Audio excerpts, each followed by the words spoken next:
Ya pemirsa, kembali kita lanjutkan dialog kita. Saya kembali ke Pak Maru. Pak Maru, kalau kita cermati tadi pernyataan dari Bapak Ali Nurdin menyampaikan bahwa sebetulnya ini permohonan tidak memenuhi syarat permohonan. Kembali mencermati mengenai adanya pertanyaan mengenai jumlah 67.193.153, kurang lebih begitu Pak ya.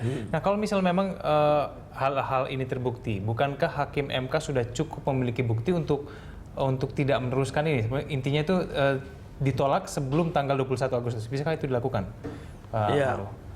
Sebenarnya kalau dari secara teoritik iyalah kan, tetapi jarang Mahkamah Konstitusi melakukan hal semacam ini, tetapi dia secara tuntas melakukan pemeriksaan dulu dari awal sampai akhir, selesai untuk bisa memberikan suatu forum bagi pada terutama penyelesaian sengketa pemilu presiden seperti ini, penuh dengan tingkat emosi yang tinggi tentunya, sehingga tanpa saluran seperti itu bisa jadi ada suatu dampak yang kurang diinginkan.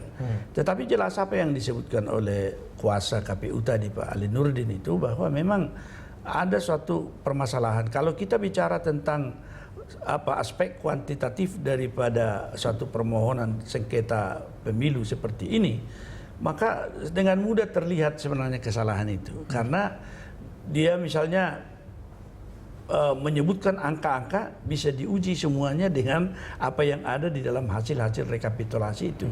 Seperti dia tadi Pak Ali Nurdin merujuk itu, bahwa angka yang diklaim itu sebagai hilang dan dihilangkan dari dia dan ada yang ditambahkan pada Pak Jokowi. Kalau kita lihat kepada uraiannya, tidak ada satu uraian yang cukup dan merujuk bukti-bukti mana yang dijadikan landasan untuk memperoleh suatu pendapat seperti itu. Sehingga oleh karena itu ketika kemudian tiba-tiba bahwa di dalam seluruh apa yang disebutkan permohonannya itu, dia menyatakan salah semua perhitungan KPU, tetapi dia tetap mempertahankan jumlah akhirnya itu adalah sama dengan yang dihitung oleh KPU ini, 133.574, tetapi kemudian dia menggeser, ada yang tergeser kepada dia, tetapi dikurangi daripada apa yang diberikan kepada Pak Jokowi.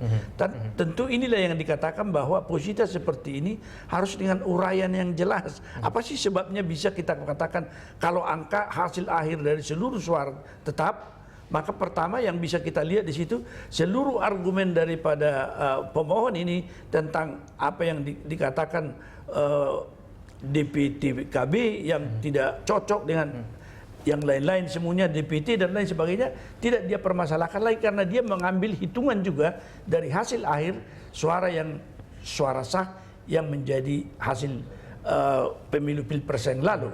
Tetapi ketika dia mencoba menggeser angka itu di dalam komposisinya sehingga berada sama dia, itu uraiannya harus jelas dan buktinya apa. Dan kemudian kalau kita perhatikan tentunya dari posisi yang dikatakan di bawah ini, yaitu angka 4,5 dengan tuntutannya itu supaya dia dinyatakan pemenang dengan 67.139 suara, sama sekali tidak bisa ada suatu dukungan. Tapi mungkin kita masih prematur. Tapi kalau dari sudut angka, saya kira melihatnya begitu dengan sangat mudah. Itu seperti main cempoan. Pak Putih, bahasa saya barangkali begini, gitu, karena beliau mantan hakim MK nggak nyaman lugas bicara. Gitu.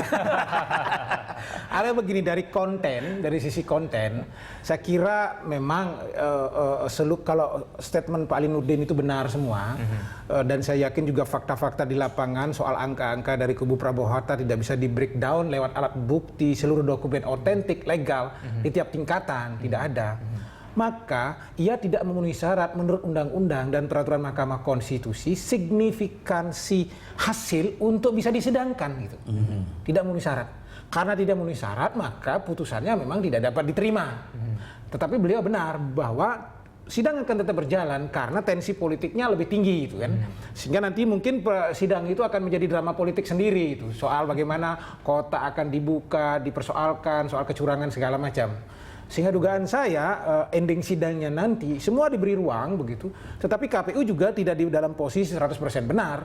Pada poin-poin tertentu akan dipersalahkan bahwa Anda melanggar ini tidak profesional, DPT-nya masih ada persoalan ini, tetapi ujungnya adalah bahwa seluruh problem-problem kualitatif itu tidak signifikan mempengaruhi hasil, bahwa tuntutan Prabowo mungkin benar, ingin pemilunya lebih fair, lebih jujur. Nah, itu semacam catatan kaki lah untuk penyelenggara. Tapi tidak akan merubah atau mendiskualifikasi keputusan dari KPU. Jangankan mendiskualifikasi, jangan-jangan malah putusannya benar, bukan lagi ditolak seluruhnya, malah tidak dapat diterima.